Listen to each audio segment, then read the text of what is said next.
When you think of Henry VIII's court, you probably imagine lavish balls, political intrigue, and of course, the executions of unwanted wives. But the truth about the sexual practices of the Tudor court is so shocking that even the boldest Hollywood directors wouldn't dare show it fully on screen. We're not talking about simple debauchery or extramarital affairs. We're discussing systematized, almost ritualistic practices where intimacy became a tool of politics, and the private transformed into public performance. This was a world where aristocrats literally sold access to their own bedrooms, and royal figures made love in the presence of witnesses as part of state protocol. So why did Henry VIII's court become synonymous with sexual corruption in European history? The answer lies not only in the king's personality, but in the unique system he created. Tudor England of the 16th century was experiencing not just a religious and political revolution, but a sexual one as well. The break with Rome in 1534 freed the English nobility from many Catholic restrictions, while simultaneously creating new forms of control. The court transformed into a closed ecosystem where approximately 500 people constantly lived under one roof, competing for the monarch's attention. In this environment, intimate relationships became currency. Beauty, sexual attractiveness, and willingness to compromise determined careers no less than noble birth. Henry VIII, who weighed over 300 pounds by the end of his life and suffered from festering leg ulcers, compensated for his physical unattractiveness with absolute power over his subjects' bodies. He didn't simply change wives. He turned the entire court into a theater where everyone had to play a role in his sexual fantasies. Archival documents from that time, including courtiers' diaries and ambassadors' reports, paint a picture that shocked even contemporaries. Venetian ambassador Giustiniano wrote in 1535, "This court has surpassed even the Borgias in debauchery." And the Borgia family was considered the epitome of immorality, even for the Renaissance. But the most surprising thing was that these practices weren't chaotic, but strictly regulated. There were unwritten rules about who, when, and with whom could have sex at court. There were specific days, places, and even positions that were considered appropriate for different social ranks. Breaking these rules was punished no less harshly than treason.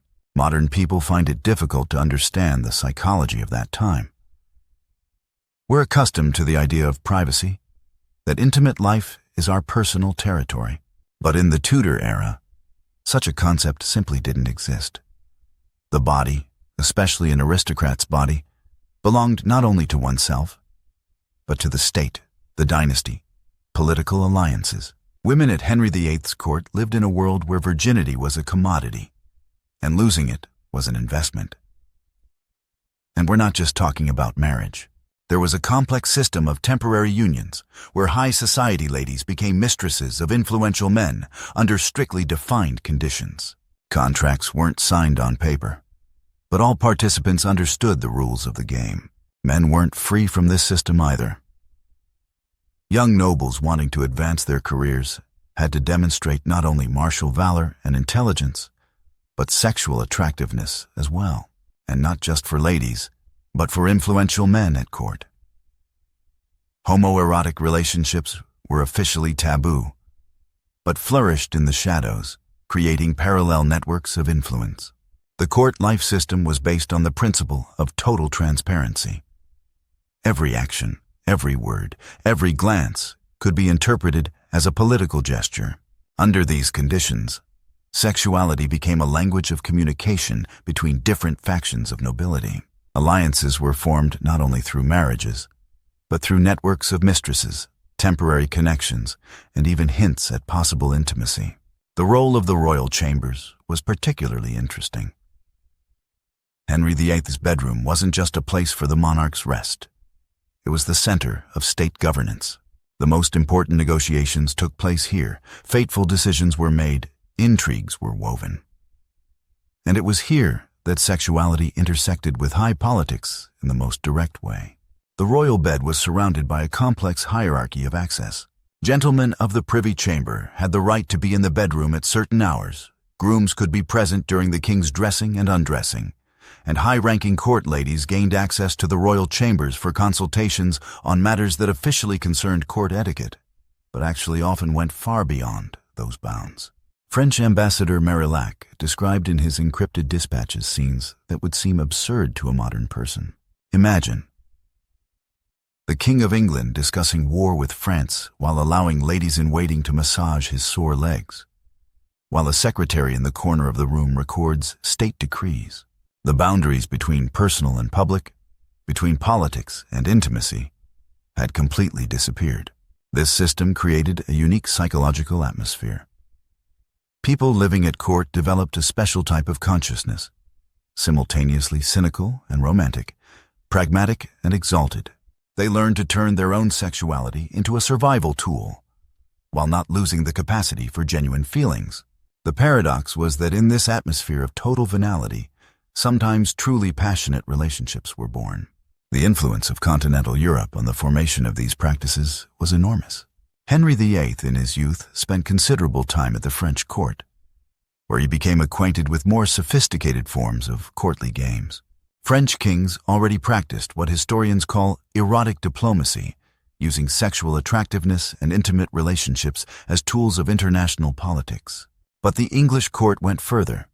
If the French maintained at least the appearance of gallantry and courtesy, the Tudors turned sexuality into a crude instrument of power. This reflected the peculiarities of English character at that time.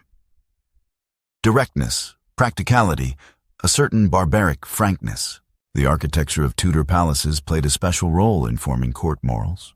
Hampton Court, Henry VIII's main residence, was designed to create maximum opportunities for chance encounters and secret rendezvous. Long corridors with numerous niches and alcoves, secret staircases, windowless rooms. All this contributed to creating an atmosphere of intrigue and secret liaisons. But most striking was how this system affected aristocrats' children. Boys and girls from noble families came to court at the age of 12 or 13, and from the first days were immersed in this atmosphere.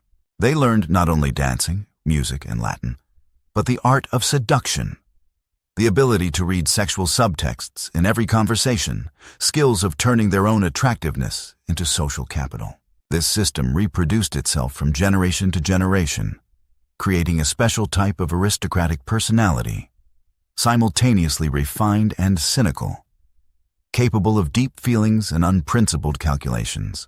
These very people would later become the foundation of the British colonial elite, transferring their methods of governance through intimacy and sexual politics to conquered territories. Picture this scene. The King of England preparing for his wedding night, while courtiers stand behind thick tapestries, ready to witness the success of the royal efforts. Sounds like medieval absurdity. But for Henry VIII's court, this was routine procedure, regulated by the strictest protocol. The Tudor bedroom represented not a private space, but a state stage. Here dramas unfolded upon which the fate of the dynasty and the entire kingdom depended. Each of Henry VIII's wedding nights became a public spectacle, where the audience played a role no less important than the main actors. Protocol required the presence of at least 6 high-ranking witnesses at each of the king's first wedding nights. These people didn't simply wait outside the door. They were in immediate proximity to the royal bed, separated only by a thin curtain. Their task was to confirm that the union had actually taken place, that the king had demonstrated masculine strength, and the queen, readiness to fulfill her marital duty. But the witness system extended far beyond wedding nights. Gentlemen of the king's privy chamber, an elite group of 12 men, had the right to be in the monarch's bedroom almost constantly. They were present at the king's awakening, during his dressing, during meals in bed, and even during some intimate moments with the queens. This system seems unbearably intrusive to us, but for the Tudor era, it had iron logic. The king's body didn't belong to him personally. It was property of the state. Each of its functions, including sexual, had to be under control and observation. After all, royal potency determined the legitimacy of the dynasty, stability of succession, and therefore, peace in the kingdom. This system manifested particularly dramatically during the marriage to Anne Boleyn. Witnesses noted every detail of their intimate life, keeping a kind of diary of royal sexuality. Records survive of how often the king visited his wife's bedroom, how much time he spent there, in what mood he emerged.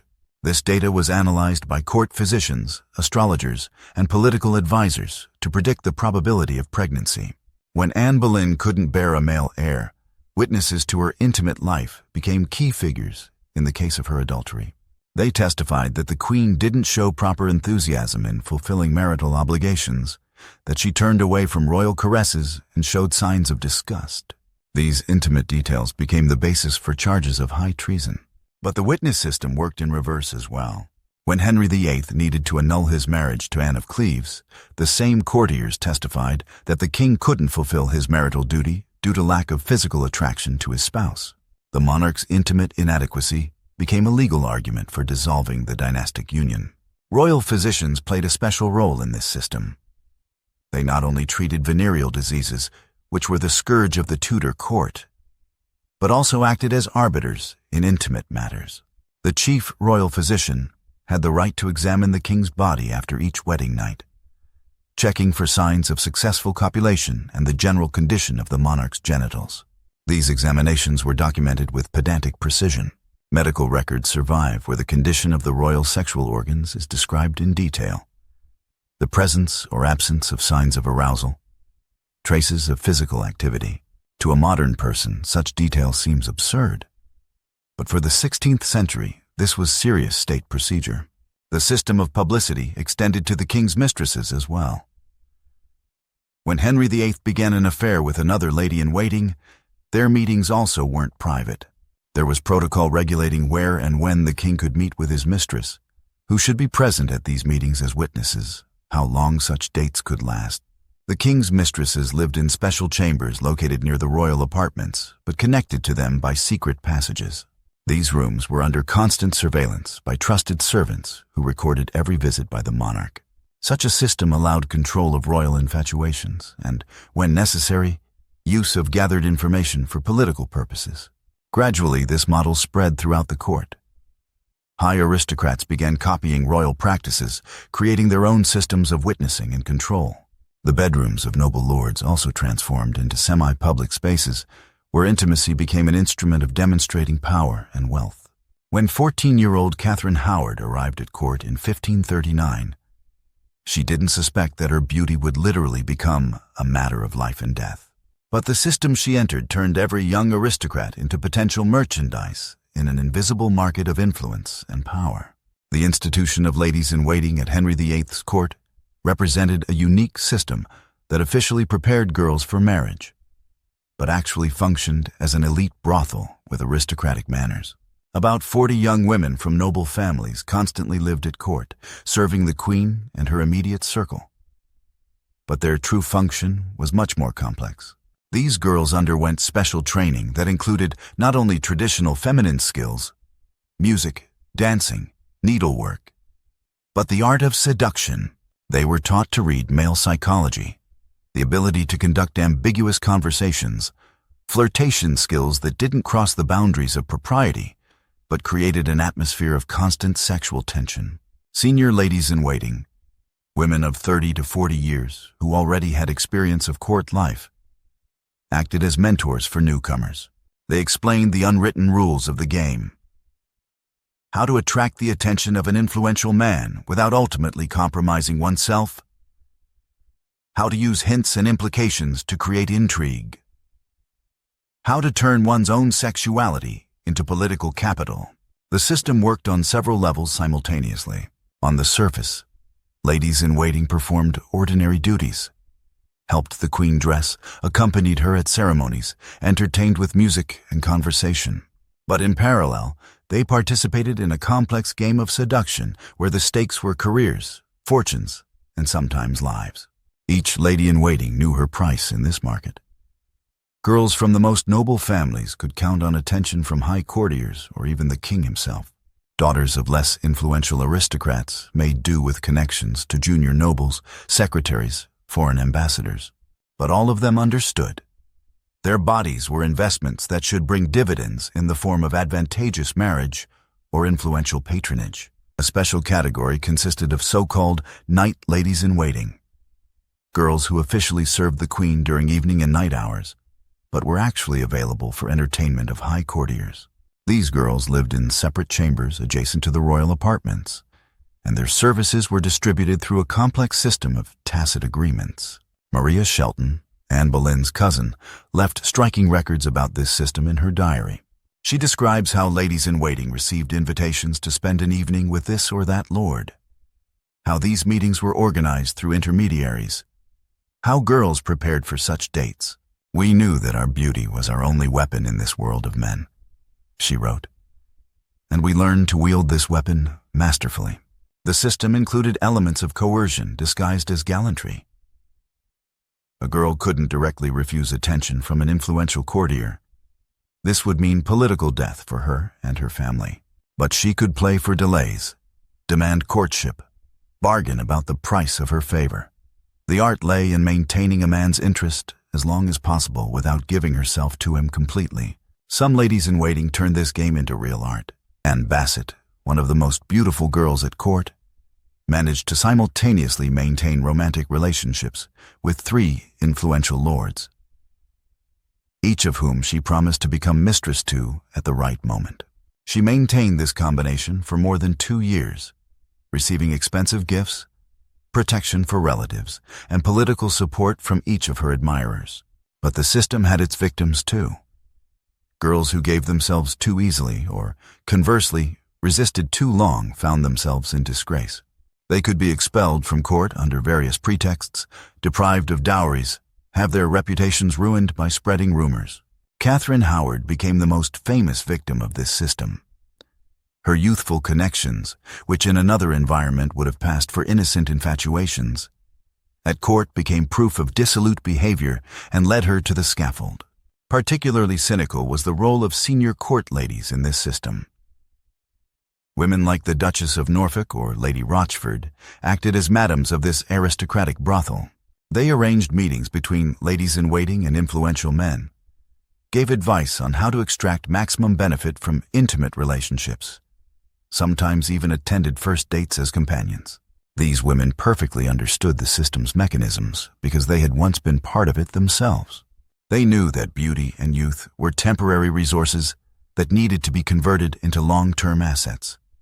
Money, connections, political influence. And they passed this knowledge to the next generation of girls, turning the court into a kind of school of sexual politics.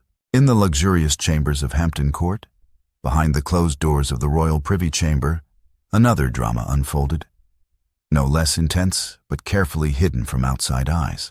The men of the Tudor court created their own system of intimate relationships, where power, patronage, and sexuality intertwined in complex patterns of influence.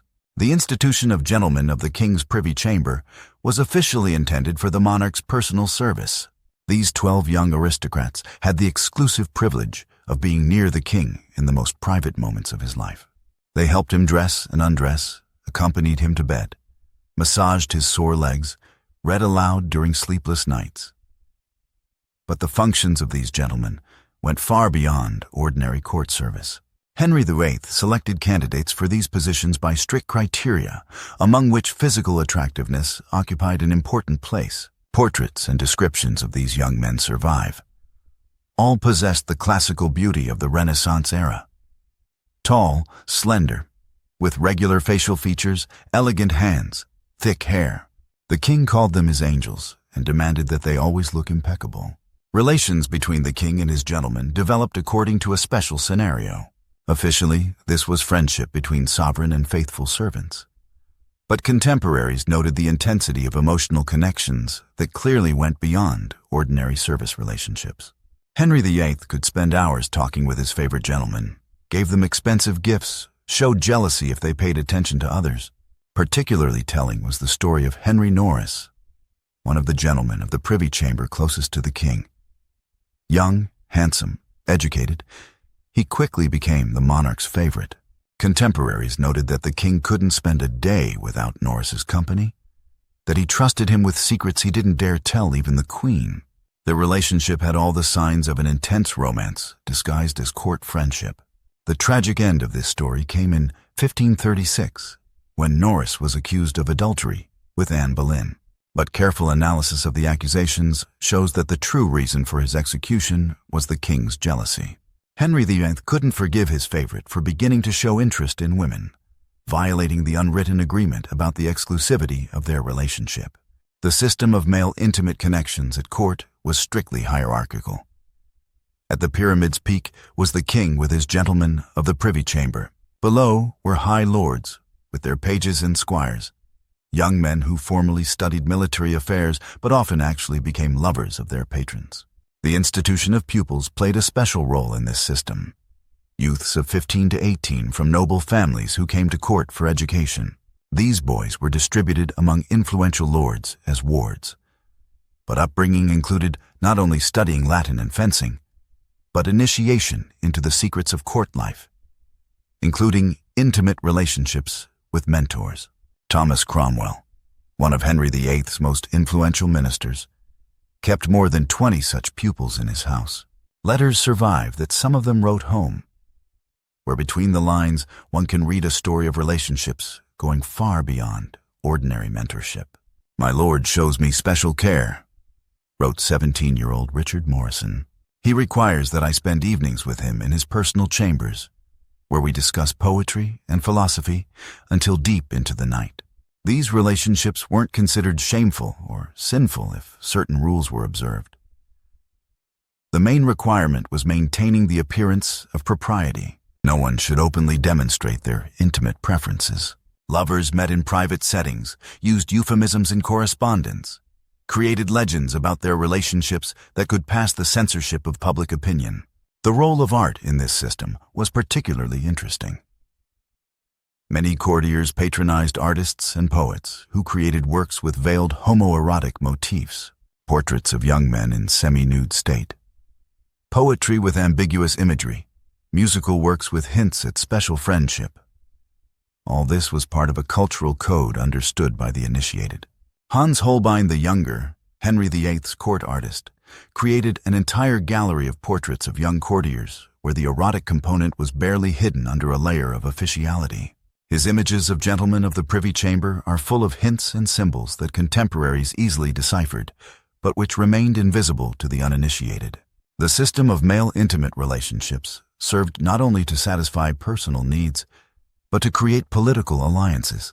Young men who became lovers of influential lords gained access to secret information, the opportunity to influence decision-making, career protection. In return, they provided their patrons not only physical intimacy, but absolute devotion.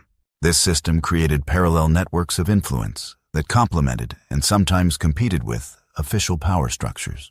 The king might not know that his decisions were being discussed and corrected in the bedrooms of court lords, where politics mixed with intimacy in the most direct way. Hollywood has given us the image of the Tudor court as a place of unbridled orgies, where aristocrats indulged in debauchery in every corner, and the king changed mistresses like gloves. But what of this corresponds to historical reality? And what is the product of screenwriters' imagination? Let's examine the most common misconceptions about sexual life at Henry VIII's court. Myth 1. The court was one continuous orgy. In reality, the sexual life of the Tudor court was strictly regulated and subject to rigid rules. Random connections weren't encouraged. On the contrary, every intimate relationship had to serve political or dynastic purposes. Documents from that time show that courtiers were harshly punished for immoral behavior, up to exile from court. Venetian ambassador Filetto described the court in his dispatches as a place of controlled corruption, where every intimate connection was calculated in advance. Spontaneity in sexual relationships was considered a sign of bad taste and political ignorance. Aristocrats learned to turn their desires into instruments of influence, not simply satisfy them. Myth 2. Henry VIII was a libertine and rapist. Historical sources paint a more complex picture. The king indeed had many mistresses, but his relationships with women followed certain patterns. He was inclined to long courtships, wrote love letters, gave gifts, tried to impress the object of his passion. 17 letters from Henry VIII to Anne Boleyn survive, written during their romance. In them, the king appears not as a crude rapist, but as a man in love, ready to wait for the lady's favor.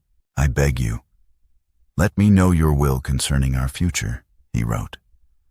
This isn't the language of coercion, but but of gallant courtship. Of course, refusing the king was practically impossible, but sources don't record cases of direct coercion. Henry VIII preferred seduction to violence, although the line between them with such inequality of power was very thin. Myth 3. The king's wives were helpless victims. This stereotype is particularly incorrect. Queens and their ladies-in-waiting possessed considerable power and skillfully used it. Anne Boleyn refused the king intimacy for a year and a half, bargaining for the title of queen for herself. Catherine Parr managed to outlive the king and marry for love after his death. Even Anne of Cleves, whose marriage was annulled, didn't become a victim of the system. She received generous support, several castles, and retained the honorary status of the king's sister. Women at the Tudor court were players, not pawns, although the rules of the game were indeed cruel. Myth 4. Homosexual relationships were harshly persecuted. In reality, relationships between men at court existed in a gray zone. Officially, sodomy was punishable by death, but in practice the nobility had considerable privileges. The main thing was to maintain the appearance of propriety and not create public scandals. Historian Alan Stewart analyzed court records from Henry VIII's time and discovered that only 4 men were executed for sodomy during the entire reign. All of them were commoners accused of rape or other serious crimes. Not a single aristocrat suffered exclusively for homosexual relationships. Myth 5. The court was isolated from the rest of society. On the contrary, Tudor court practices had enormous influence on all English aristocracy. Provincial nobles copied metropolitan morals, creating miniature versions of the royal court in their estates. Sexual politics spread throughout the country through networks of family and friendly connections. Lord Thomas Howard reproduced many elements of royal protocol in his castle at Kenninghall, including the system of ladies-in-waiting and night entertainment for guests. Similar practices are recorded in the estates of the Percy, Stafford, and Dacre families. The court wasn't an exception, but a model for imitation. Myth 6. All intimate relationships at court were cynical calculations. Documents show that even in this atmosphere of political games, genuine feelings arose. Thomas Culpeper truly loved Catherine Howard despite the mortal danger of their connection. Henry Norris risked his life for friendship with the king that clearly went beyond service relationships. Letters and diaries from that time are full of sincere emotions. People suffered, were jealous, experienced passion and tenderness. The system turned these feelings into political instruments, but couldn't completely destroy them.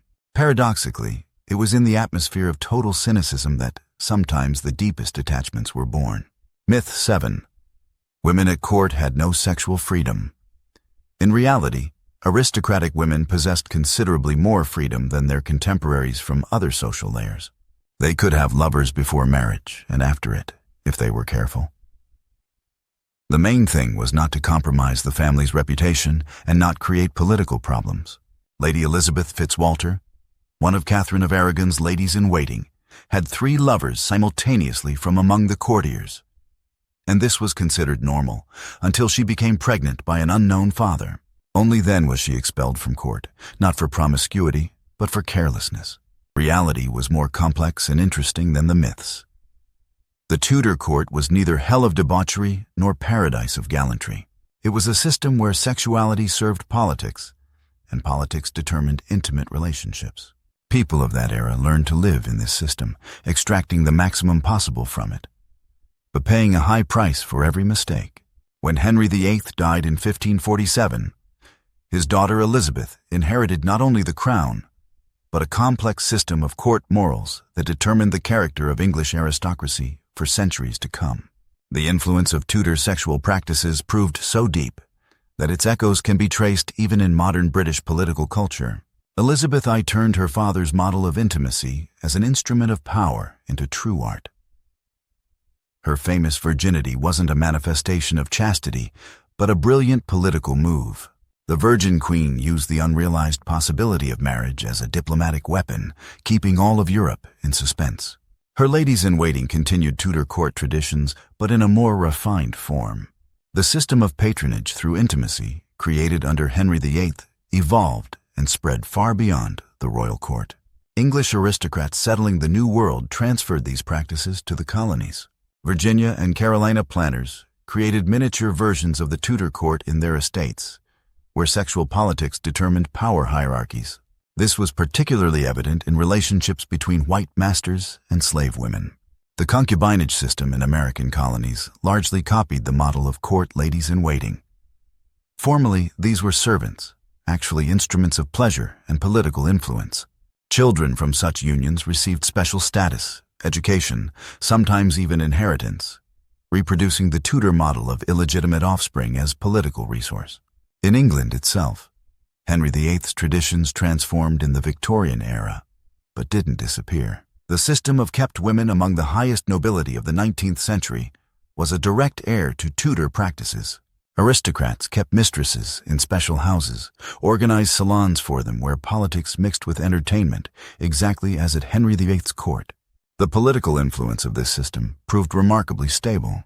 Historians note that many important decisions of the British government in the 18th and 19th centuries were made not in Parliament, but in the boudoir of influential ladies. Lord Byron sarcastically wrote, "England is ruled not by kings, but by their mistresses, not by ministers, but by their kept women." Even in the 20th century, scandals around British politicians often reproduced Tudor patterns.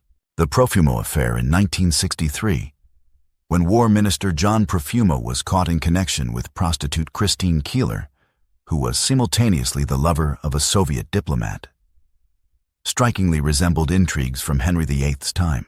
The same mixture of sex, politics, and espionage, the same mechanisms of using intimacy to obtain secret information. Modern researchers identify several key principles that the Tudor system brought to Western political culture. First, understanding intimacy as a form of power. The ability to control others' sexuality or use one's own to influence others became an integral part of political mastery. Second principle, the publicity of the private. The Tudors were first in European history to turn the ruler's personal life into a subject of public interest and political speculation. Modern media covering every step of politicians and their families use a model established at Henry VIII's court. Third principle, institutionalization of scandal. The Tudor era showed how intimate revelations could be used to discredit political opponents. Modern compromat, leaks of pornographic materials, blackmail using intimate recordings. All this is development of technologies first applied at the English court of the 16th century. The psychological legacy of the Tudor system proved no less important. Generations of English aristocrats were raised believing that sexuality was a resource that should be spent rationally to achieve political goals. This formed a special type of personality, cynical, calculating, but capable of deep passions when they didn't contradict interests. This very personality type determined the character of British colonial administration, diplomatic service, military elite. British gentlemen of the 19th century conquering India and Africa were direct heirs of Henry VIII's courtiers. They knew how to use charm as a weapon, turn romantic relationships into political alliances, manipulate others' feelings to achieve state goals. Modern Britain's soft power is largely based on these traditions. The ability of English culture to charm and seduce, create atmosphere of intimacy and trust in diplomatic relations, use cultural attractiveness for political influence. All this is development of principles established at the Tudor court. But the most important lesson of the Tudor era concerns the nature of power itself. Henry VIII and his circles showed that political domination is impossible without control over subjects' intimate sphere. He who controls others' sexuality controls their loyalty, their ambitions, their fears. This truth remains relevant today. In the era of social networks and digital surveillance, we see new forms of the same mechanisms. Algorithms analyze our intimate preferences. Companies collect data on sexual behavior. States use compromising materials to control elites. Technologies have changed, but principles remain the same as 500 years ago at Henry VIII's court. Understanding these mechanisms helps us better analyze modern politics, recognize manipulation attempts, protect our own privacy. The history of the Tudor court isn't just fascinating gossip from the past, but a survival guide in a world where the intimate remains political. What parallels with modernity do you see in these historical practices? Share your thoughts in the comments. Discussing such topics helps better understand both past and present. And if you found this material interesting, subscribe to the channel. We have many more fascinating historical investigations ahead.